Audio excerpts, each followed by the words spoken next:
Former leader of the Democratic Alliance, Tony Leon, has released a new book called Future Tense: Reflections on My Troubled Land. We at the Centre for Risk Analysis sat down for a long conversation with Tony, and what follows is an extract from this conversation.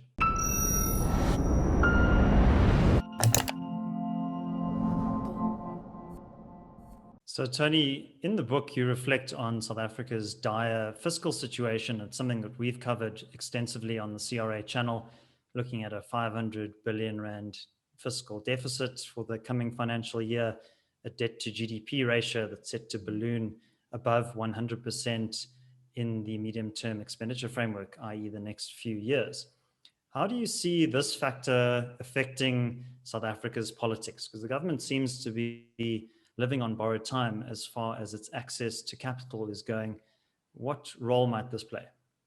Yeah, I think it's going to play a huge role. Living on borrowed time, and one might add, David, obviously living on borrowed money, which is extremely expensive. Just to give you an example from the book writing process, when I started the first few chapters, which I abandoned until the plague started, and then I had a lot of concentrated time at home, South Africa at the end of 2019 was borrowing 1 billion rand a day per working day to fund state borrowing on the bond market. When this book was being concluded a year later, in other words, in December 2020, a few months ago, we were borrowing 2 billion rand a day for the same purposes. So just the debt service costs had doubled. The other problem in the budget, as you well know, is to pay off the debt, which is ever escalating, going towards 100% of GDP. We spend 20 cents of every rand in the budget. To pay the public sector wages, which is a hugely controversial issue, which I traverse in the book, and you obviously do in the IRR and the CRA with great assiduousness, is 41 cents out of every rand in the budget. So that's 61 cents before you start. And the current budget, in other words, the one that was presented 2 weeks ago by Tito Mboweni, got some positive noise feedback from the markets, because he said in that budget that we're going to freeze the biggest item, which is the public sector wages, for 3 years. You would have seen that 2 weeks after the budget, when the students started protesting and the riots broke out on campuses, and unfortunately one of the students was killed at my alma mater at Wits, that the government immediately allocated 18 billion rand to reinstate the National Student Finance Scheme. So, in other words, as Carol Payton said in the Business Day this week, within 2 weeks, the fiscal framework had been thrown out of the window. And you've got to ask yourself, if the loudest wheel, or squeakiest wheel catches, makes the most noise and gets the most attention, what about all the folk who don't make a noise, but whose actually priorities are greater? And what Carol Payton pointed out in the same article is that we spend 115 billion rand buying off student unrest, and with very good, I understand university education is expensive. It's a great ticket out of poverty. But I mean, the reason the money is given is those people have votes and they have an enormous potential to disrupt. And that was Jacob Zuma's parting gift on his way to the exit door, which he saddled the ANC with. They never pulled back from.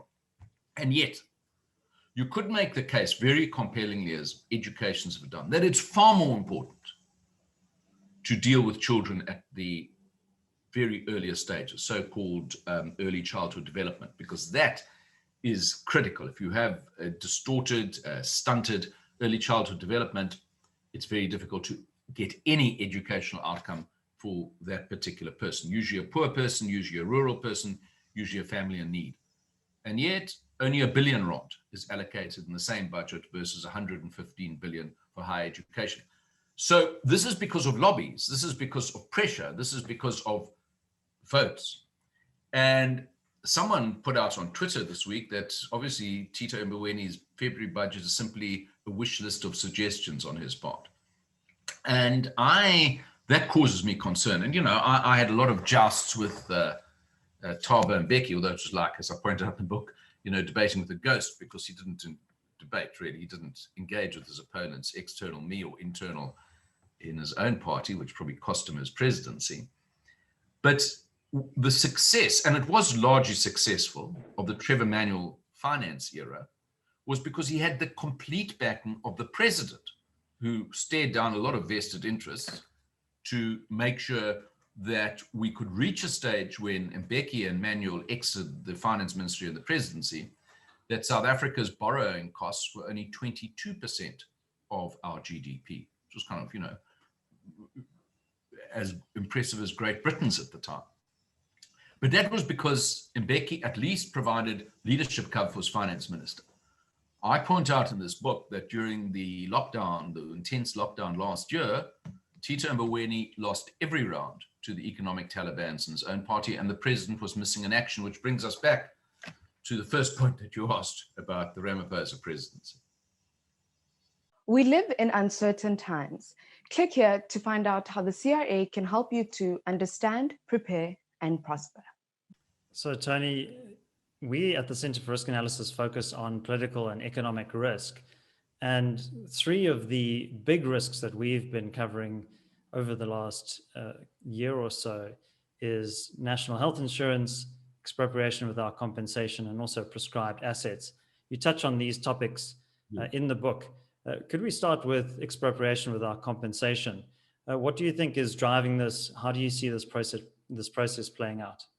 Well, I think what's driving it obviously is the EFF. I mean, and that's one of the things I reflect on, is that the ANC is so nervous about being outflanked on the left. It was Van Zyl Slubbert once famously said, being out Mau Mau and brother Mau Mau, that they've made a concession. And it has a lot to do with the dynamics in the ANC at Nasrec, and we know how that resolution came about. But the fact that the ANC is still prosecuting it, despite all evidence to the contrary provided by you and other independent organizations, is not at all reassuring about the future framework. And I very much subscribe to Anthea Jeffrey's worldview of what this actually means. No one bothers to look at the small print. They all accept assurances that, it won't be too bad. It'll be properly managed. It's just a feint to the left. Now, having said all that, I think it's deeply concerning. It's investor unfriendly. It puts everything at risk, not just, as you've pointed out, rural land. Its property is defined as not confined to land. So it could be everything from your share portfolio to your garaged cars, for example. But I think that is probably, that's a theoretical possibility, but a significant improbability. In fact, I don't know how much difference this will make in real terms, except for the chilling effect it's going to have on investment, on economic growth, and a range of other things. I don't think the government is determined to go around, seizing people's homes and all that. I think that's not in contemplation. Under the current regime, God knows, if Mr. Magashule and Mr. Malema team up together, what you'll have, then all bets are off. But, it's almost impossible for Ramaphosa to get FDI investment in this country. And we've never had economic growth in this country. We've had a succession of political crises. When there's an investment strike against this country, largely from overseas, because we don't have enough internal capital and not very low domestic savings to fund the sort of growth and economic activity that we need. So I think it's overall a very negative thing. But like many ANC proposals, whether it will actually be implemented with vigor or just left there as an adornment, for future use, can't say. So, Tony, in terms of foreign policy, you have a chapter in the book called A League of Losers, Friends Without Benefits. You obviously spent some time as an ambassador to Argentina, Paraguay, and Uruguay.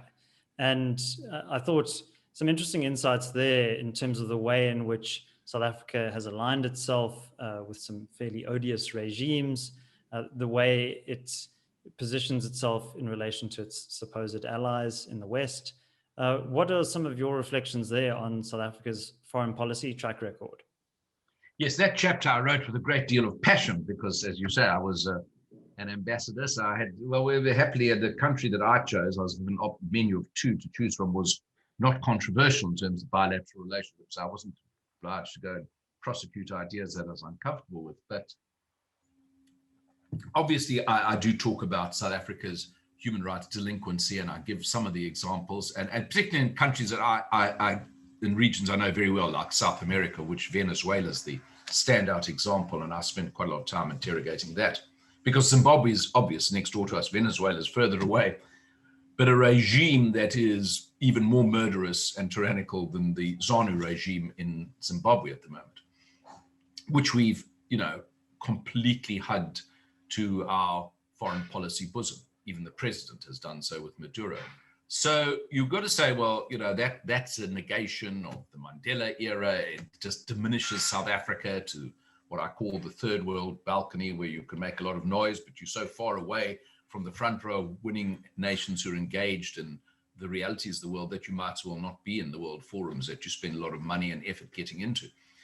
But I think more material, and I'll give some very specific examples, which I was privy to or know of. That is the amount of economic self-harm South Africa has done with its foreign policy postures, because, you can make a gesture. And look, I have some understanding. If you were in the ANC in exile, you weren't getting too much help from Ronald Reagan's State Department. You were getting a lot of help from the Soviet Union and the GDR. And obviously, you do remember that when you come into power. So that's fine. But when it actually acts in the kind of conspicuous harm that it's doing to South Africa, with big investment partners, with treating their envoys with contempt, as I illustrate one of the cases they did with 5 big Western countries, based on a complete faulty premise in that particular case.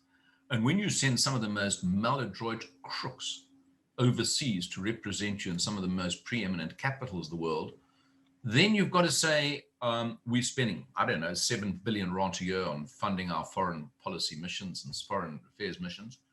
It is perhaps one of the most conspicuous examples of wasteful expenditure, and the knock-on effect in terms of prosecuting what is essentially, and I'll give some examples, an anti-Western agenda is very, very significant.